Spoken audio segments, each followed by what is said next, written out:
Hello, Willow here. So, I'm here today with the show to educate you on some of the tools that we use in our witchcraft. I'm going to be doing this over a number of weeks. So, I thought that what's best to talk about as our tools today. So, I decided the first tool that I'm going to bring forward to all of you, my lovely witch brothers and sisters and fam of my community, are wands. Now, I see a lot of questions and a lot of people that ask, what are wands? How are they used? What do you have to do to be able to use a wand? So, I'm going to sit here today and I'm going to tell you about how to bless, cleanse, and enchant your wands for work, practice. But first, I want to give you a little bit of information on wands first. Now, first and all, you can get wands in many shapes and sizes and made from many different types of materials, main material being wood. People can buy them decorated or they can buy them plain and decorate them themselves. You can add things as I have done so on this wand to bring your own energy and power into your wand. As a practitioner that's been doing this for a long time, I understand how a wand works and how we need to be able to use them correctly. But for you guys out there that maybe don't understand how to use a wand, or you've just been doing your witch practices and now are deciding to use a wand, the very most important thing to remember is all of your tools that you have on your altar and use in your magical workings or practices need to have yours and their energy connected. So, what way can we connect energy of wands? By simply touching and holding, carrying it and taking it with you to places. Learning how to put your intentions into your wand to see if it works.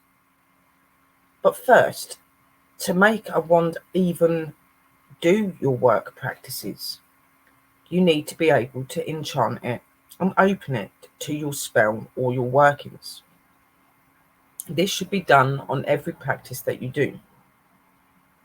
The best time to charge, cleanse, and enchant your wands are on waxing moons and on full moons.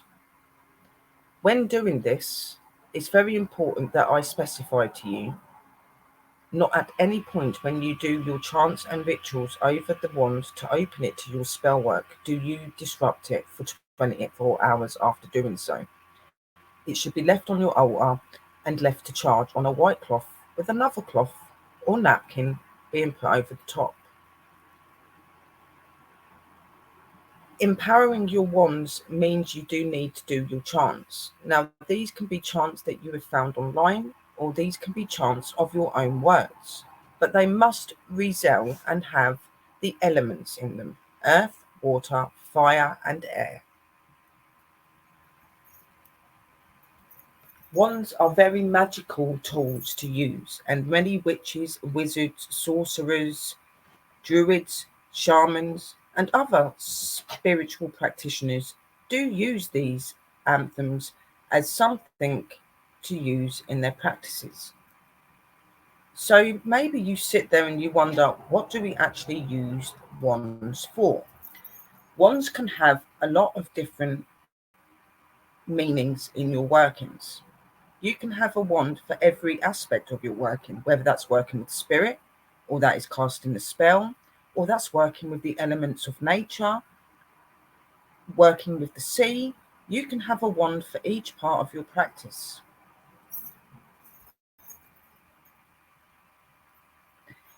Wands can be used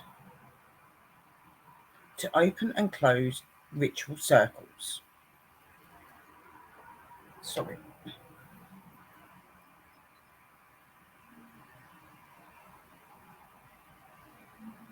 Wands can also be used for drawing symbols up in the air when doing your spiritual practices and workings. All this does is when you put the intentions of your energy into the wands, and you draw the symbols, it will represent the symbol to the spell that you're doing.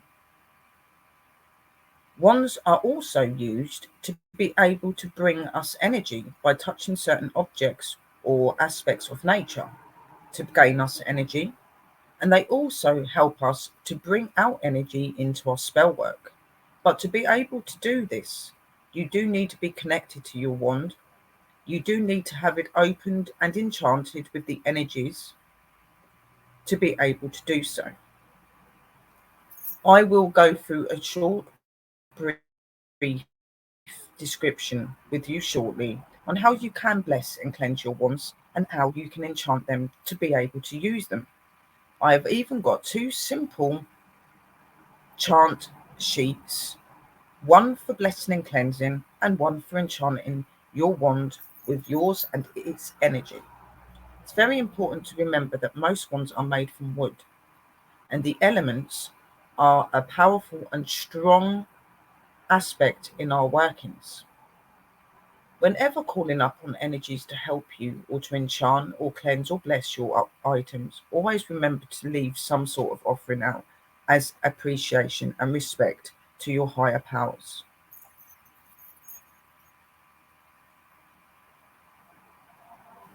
Mainly, our wands are used for empowering our spells and rituals, workings, whatever you like to call them. And there are various different types. You can have crystal wands, you can have various types of wood wands, such as this one, or this one that's a little bit more dressed up. For those witches that like to cook, you even can have a wand in the shape of a spoon with the symbols that are significant to your practice. Always remember to not use this spoon any different to how you would use your other wands. This is a wand, and this is what's going to empower your food and your intentions you're wanting to go into that food for yourself and others. You also still have to cleanse, enchant, and bless these wands in the same way. But not all wands have to be in the shapes of wood or other materials that would normally be known for enchanting and having a magical wands. You can use feathers, pencils, pens, or even your finger. But always remember to do your enchantment chants into your workings and opening that energy so that you and your wand can do your spells, practices, or workings correctly and safely. This wand for me is my main altar wand, which will be changing to my elements and my ancestral wand. I do have two other spiritual wands turning up. One will be my main altar wand, and the other is a beautiful crystal and wood wand that I will be using to communicate with spirit and to cross them. They have not yet turned up, but when they do, I will be doing a video showing you all of my wands and what I use them for. But today's lesson is learning you how to understand your wand, how to connect with it, how to bless and cleanse it properly, and to enchant it to use in your workings, your spells, and your rituals.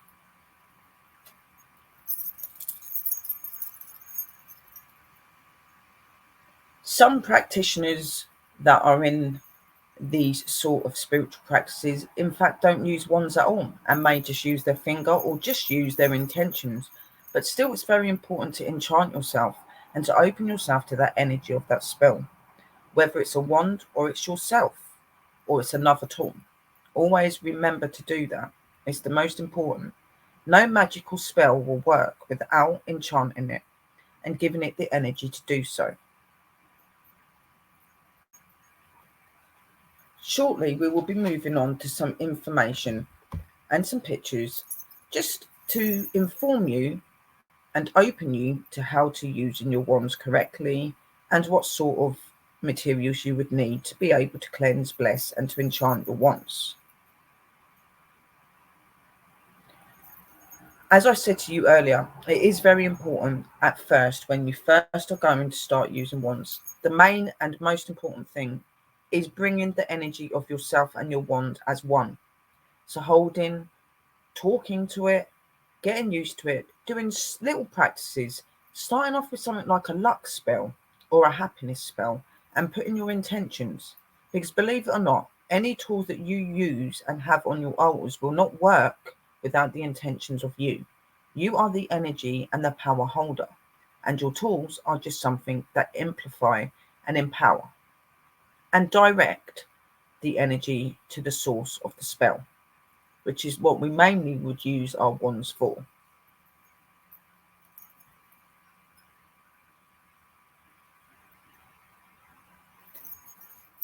So I hope that that little bit of information about how to empower the wands and, to get used to the wands before you even think about doing your chants or opening it to do spiritual practice is very important to learn to connect to it and for both of your energies to connect.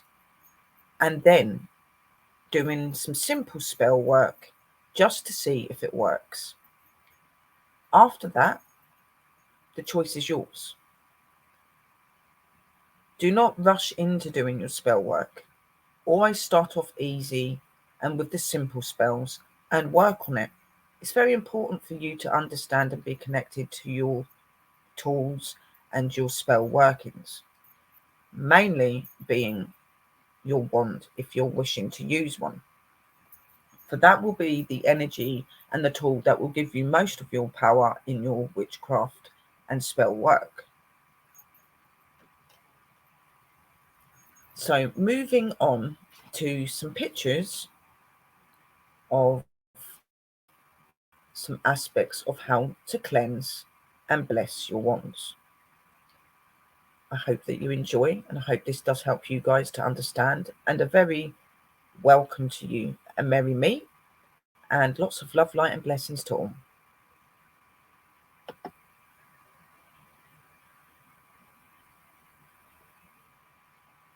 So, for us witches, our tools, our altars, and all things are very important.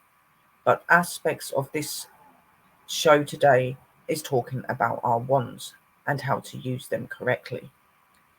As myself as a witch, my wand is a very important tool for me in my workings, my rituals and practices.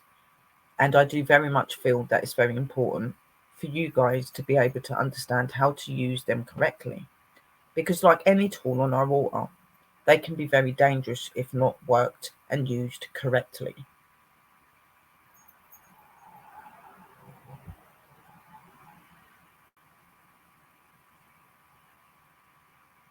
It's all just a bunch of hocus pocus, magic, mystery, and desired intentions are what makes magic the most amazing and powerful thing to work with. Working with elements, with energies, are so fulfilling. When using most of your spiritual tools, you will always call upon the element energies: earth, water, fire, and air. And like any other spirit or energy that you come into communication with or work with, you should always show your gratitude through giving them offerings. So, showing you some basic pictures of some wands. So as you can see, you can get a number of different wands made of wood, some are made of even plastic. It really doesn't matter, it's what you desire. But most witches, wizards, and spiritual practitioners that use wands will go for wood, because wood is a natural element and energy of nature. And nature is the most powerful because it has the elements of earth, water, fire, and air within them. And these are the energies that are most definitely needed to be used in witchcraft, magic, and workings. You can get a number of different sizes and shapes of wands. You can buy them, or you can find a piece of wood and decide to make the wand yourself. When buying wands, you can buy them plain and decorate them yourself, or you can buy them ready painted and decorated for your taste. When using wands that you find yourself, make to your desire and your energy. It's very important to remember that when you have wands, you do not choose the wand chooses you. So anything that you are attracted to or you keep going back to, or something that you feel is calling you, is normally a sign of the energy that is needing to work with you.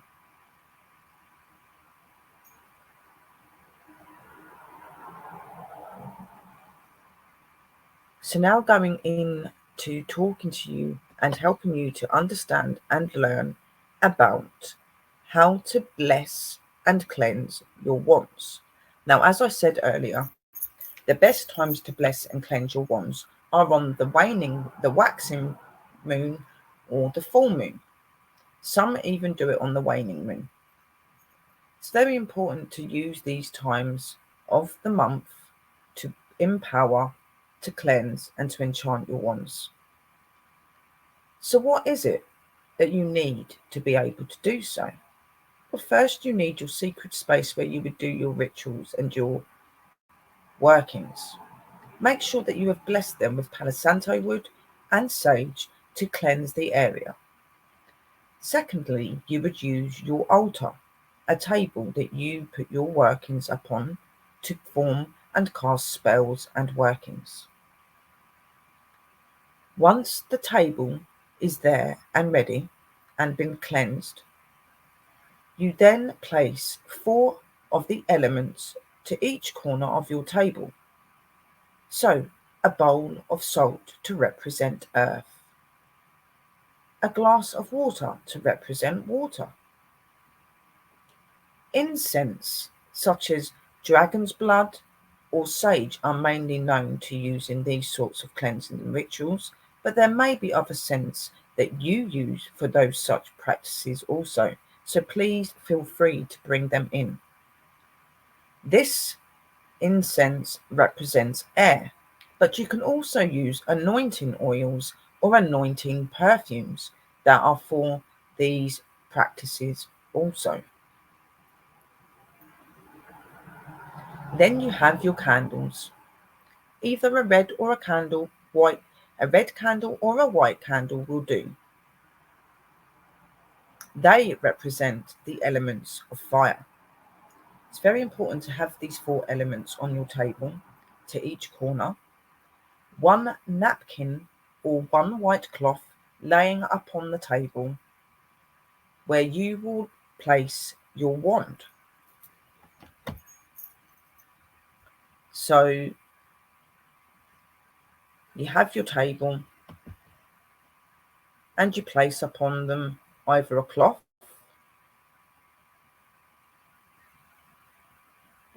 or a napkin. Make sure that you have 3 or 4 of these because you will need to use them for different aspects of your cleansing, blessing, and enchanting of your wand. Next, obviously, putting your elements to the table so you have your salts. Now, the salts that I like to use to do my blessings and cleansings of my wand and other spiritual tools is either the Epsom salt, the Himalayan salt, or I use sea salt or rock salt. But all salts are okay to use in your rituals. It's whatever one really works with you the best. The next element is your water. Water is what you're going to use with the salt to cleanse off your wand and to bless it.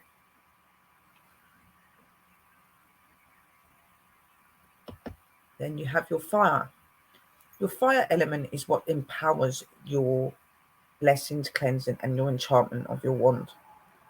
The fire element is a source of energy that helps to empower any cleansings and blessings, and also in any sorts of workings, which is hence the reason why we use a lot of candles in our spell and our workings.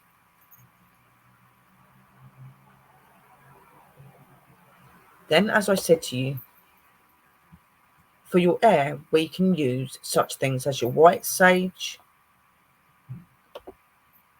or your dragon's blood, or an incense of your choice that works for the properties of blessing and cleansing and enchanting your wand. If you do not want to use incense sticks, then you can use several different types of oils, such as blessing oils, cleansing oils, a balancing oil. You can also use those in forms of perfume also. So these are the elements that you would need to use to do your blessing and cleansing of your wand. So you have all four of your elements placed upon the table. The first thing you would do is pick up your wand.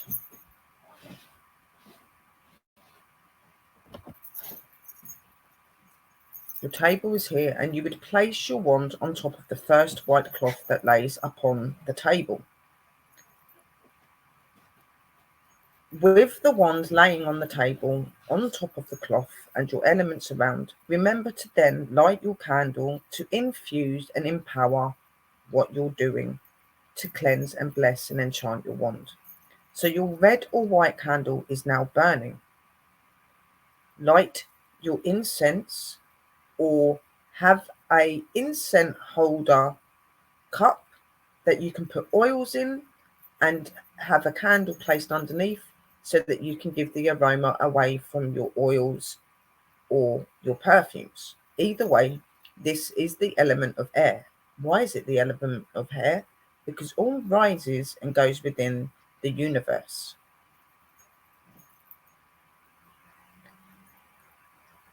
Then you have your salt and you have your water.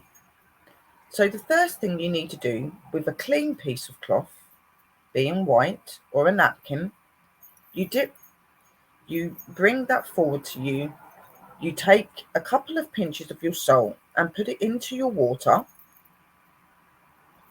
You take your napkin and you dip the napkin into the water and you rub it up and down your wand, speaking out loud or speaking in your mind your chant for cleansing and blessing your wand. So you've cleansed and you've done that. You then place the wand back down onto the table, onto the white cloth. Once you have placed it back down onto the white cloth, you have done all of your enchantments, you have put your intentions of energy into the wands. The next thing to do is the enchantment itself. Now you're wanting to enchant the wand so that it can do your workings. So with all of the elements that you have on your table, you will pick your wand up and you will run the wand through the fire, over the water, over the salt, and over the air. Then going back to the element of earth, which is your salt, you dip both sides of the wand into the salt to seal the energy. Once this is done, it will be enchanted. But remember to do the enchantment chant as you do so. It doesn't matter how short or long it is, as long as you represent the elements in your chant and you say so might it be, or blessed be, or so be it at the end. It's very important that you do so. Once you have enchanted the wand, you have done your chant, and the wand is now open to your energy, and you're holding the wand, which is giving the energy also. You place it down onto the table, and with a clean piece of white cloth or napkin, you'll place that over the top of your wand, and you'll leave it on your altar table for 24 hours.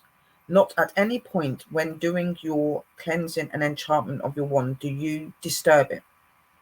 It's very important when doing these rituals on the waxing, waning, or full moon that you have a replacement wand that you can use while it is cleansing. Picking up a wand halfway through doing your cleansings and your enchantments will break what you've just done. So it's very important to leave your wand on your table for 24 hours. Having a replacement wand will do just the same. Just remember to open your wand with your enchantment charm that you use to open it. Put your intentions of what you're wanting that wand to be used for, and then go away with the spells and your workings. Obviously, when finished and your wand that has been cleansed, blessed, and enchanted has had its 24 hours, you will pick up the wand, just sage over it, palo santo wood over it to make sure there's no energy, place it in whatever cloth or bag that you have to keep it safe, or place it upon your altar that you have it on. And with the wand that you've used, just sage, cleanse, and remove all of the energy that you've used from the wand, and just simply say that you close this wand down and do your enchantment, and you could just do it as an enchantment of closing. Now, with me, when I do my rituals and I do my workings and I'm cleansing and blessing my wands or any sort of objects and tools that I use in my spiritual practices and in my craft, I will always use the same chant sheets and words that I have. So I have one that I have specifically that I like to use, which is in my shadow book. I can't share that one with you because that's personal to me and to my tools and for my workings. And then I have two other ones that I follow, which are these. So this first one is your wand activation spell. This is also known as your enchantment or your opening spell. Okay, now I use this one. First I will do the one that's in my book to open and do so. Then I do this one to enchant it even more, so bring more energy in, saying so might it be at the end. I'll leave this up for a couple of minutes so that you guys can see what it says, and if you're wanting to write that down, you're more than welcome. So I have my own wordings in my book that I've used, very similar. And when I do my enchantments and I do my blessings and cleansings, I will use this very charm for every single tool that I have, just changing the names from wand to cauldron to my anthem to my crystals, whatever tools that I am using. So I use the same chants so that it's not confusing. But there are witches out there that have a number of different chants that they use for different aspects of tools and for different aspects of their workings. But if you're going to do that, it can be very confusing. So it's always really good to just have a couple of chants that you would use to do your workings, to do your cleansings and blessings, to do your openings, whatever that is. So this one is for the activation of the wand, which means being able to use your wand and use it in your magic and your working spells. This is when it has the energy in it and it's able to do the workings because it's been open to do so. On your second one, it's obviously before even enchanting your wands, you do need to do your blessing and your cleansing of wands. So this is another one that I use to do my cleansing and blessings, and I will also use my enchantment wording that I have got in my book also, but I do not use the one that I've just showed you before this script.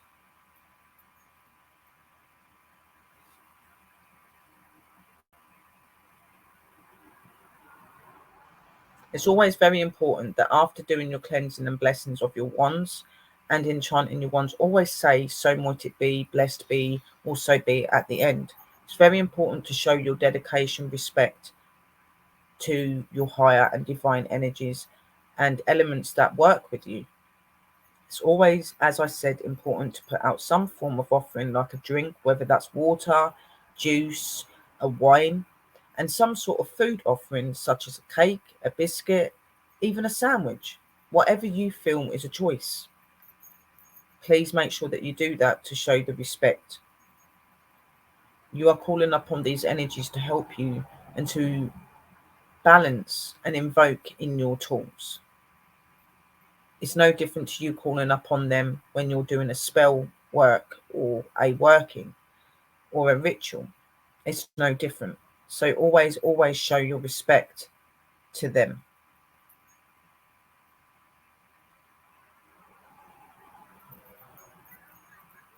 There are a number of different types of wands that you have. You can have your crystal wands, you can have nature wands, druid wands, witches wands, spiritual wands. There are many types of wands that are used for many different practices.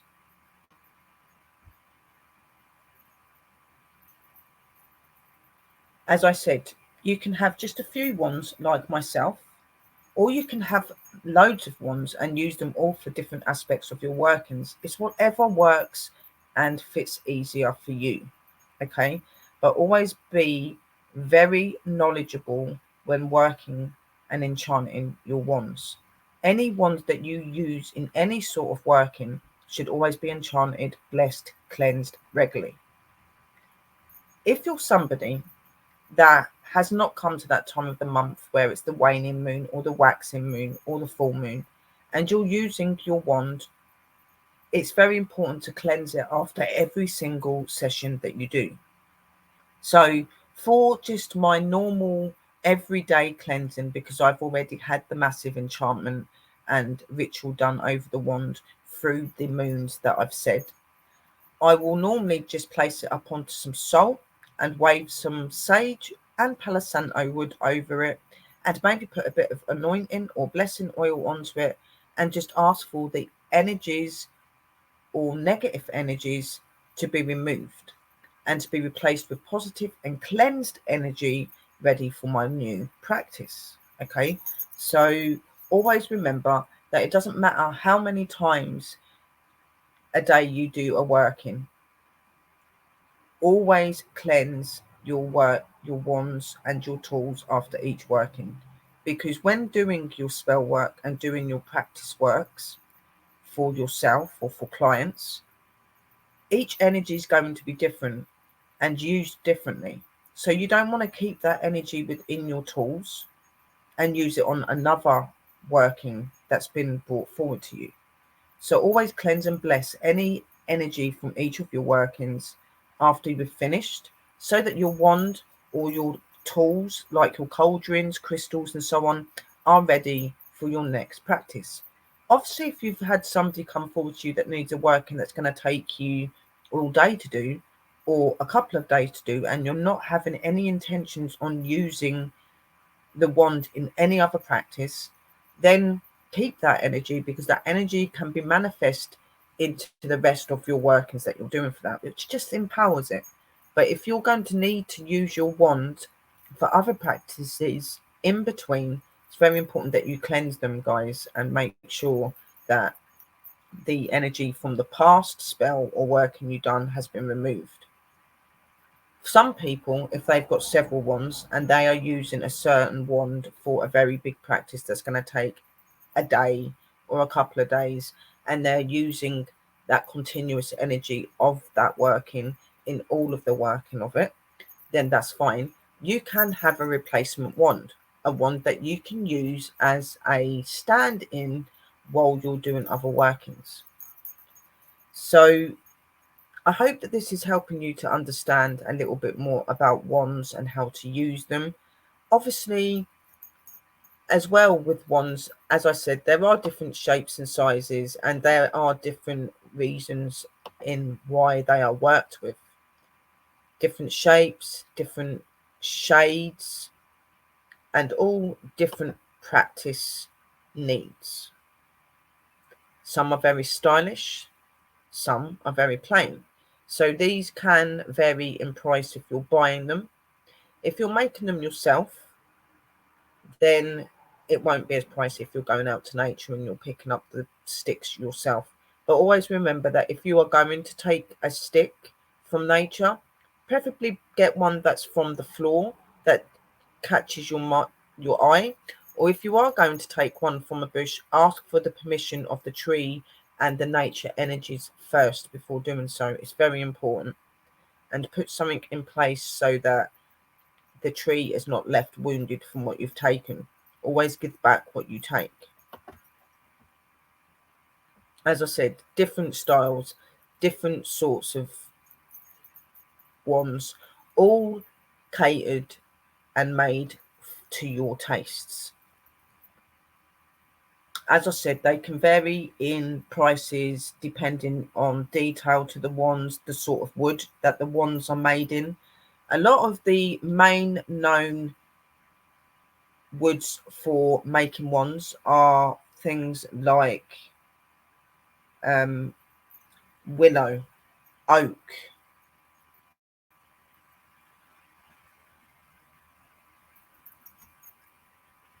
and many other sorts of forms. But here are some of the woods that are used to make wands. All of them different woods, so different energy, different power. So some woods for some wands will be for certain practices, and others would be for a number of practices.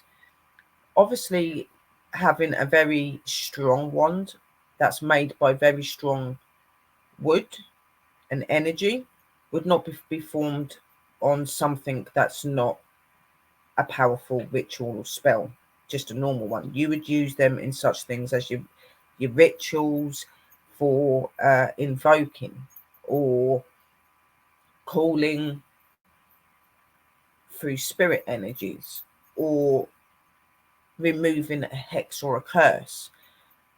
For the very powerful and in-depth spells, you would use the more stronger made ones and the ones with the stronger energy. Then you'd go for something a little bit more simple, like your ash or your birch. For your normal spells, like for spells such as your happiness, luck, love, all these sort of spells. So you can use them for a number of different workings. I would recommend that, using your very powerful and very strong ones, use to the strong spells that you're needing for spells that are made and performed to remove something or to make something right, or if you're making spells and workings to do with nature. So obviously, like with me, this one is a very powerful wand. Now I use this on my altar and I use this for most of my workings, but this will shortly be in turn to my elements and my ancestral wand, which means that I will be able to have this wand to use directly with my nature work. Now this would be classed as a strong wood and a strong energy of a wand. Okay, so I would not use these in simple spells. This will be used in depth and powerful spells, ones that are not really practiced very much, and when they are, it's normally for a very good reason. Then I have more of my simple wands.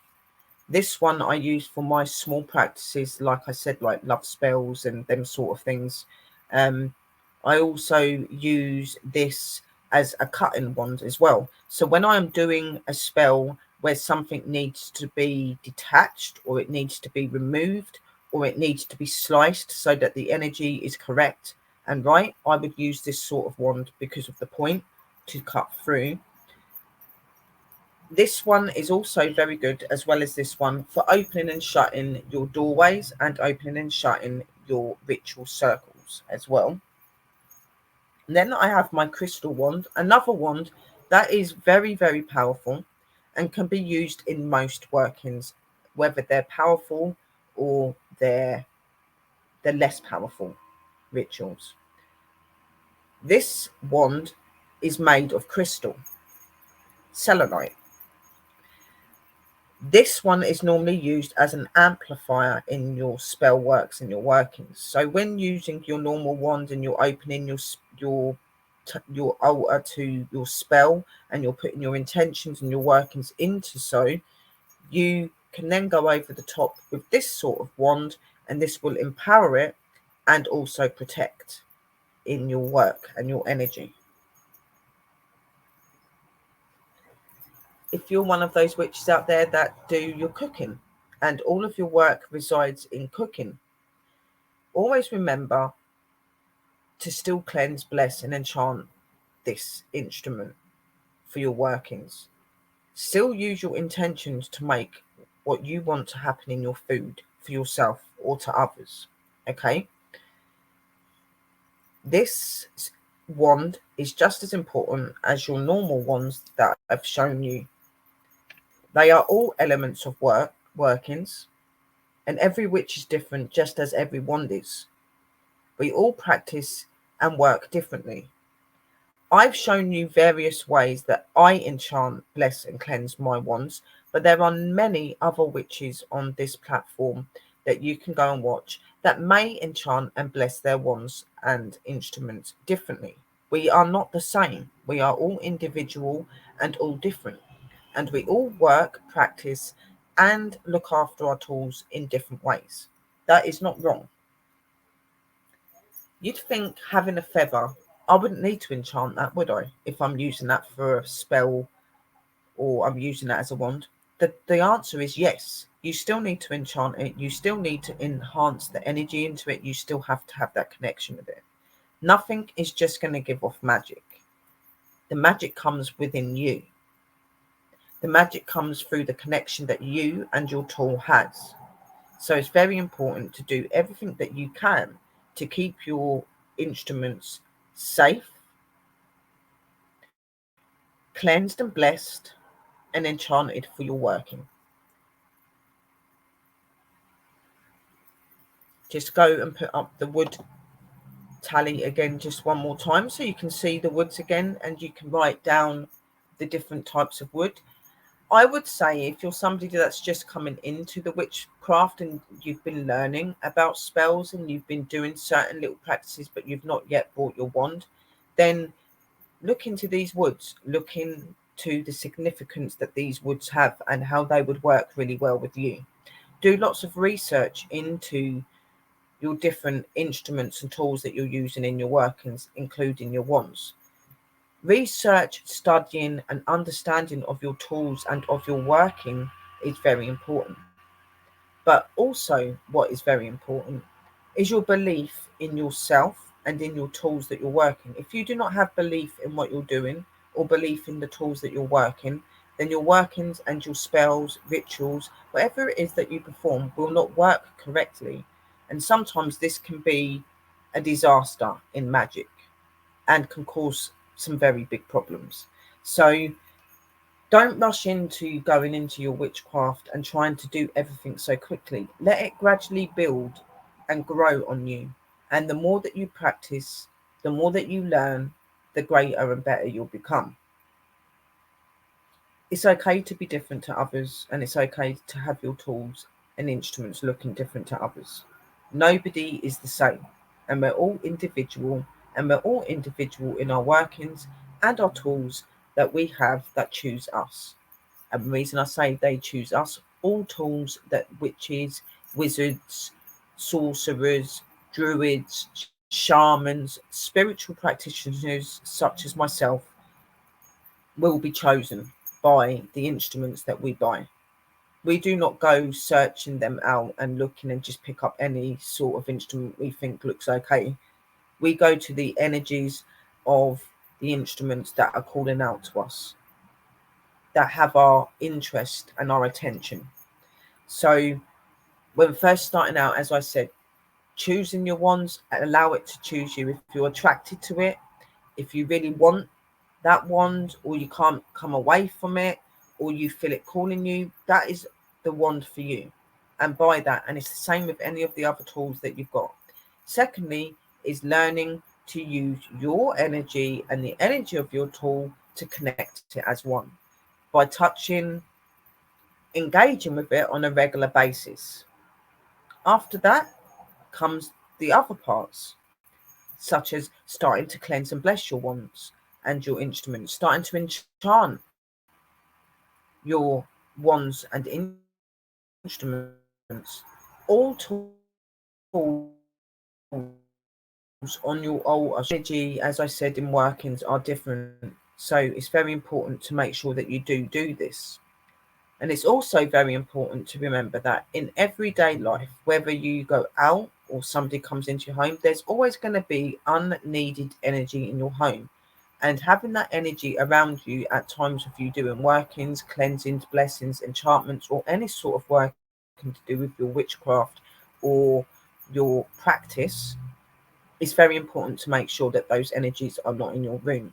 So blessing and cleansing your home and your secret area is a must. Connecting with your tools is a must.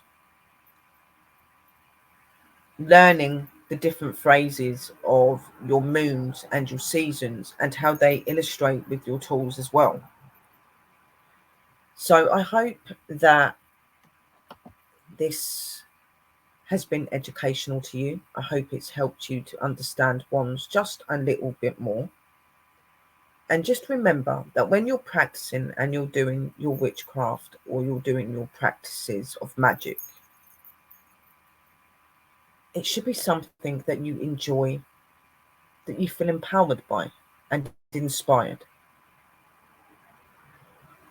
Magic is a phenomenal and powerful element to have within you, and we all have it.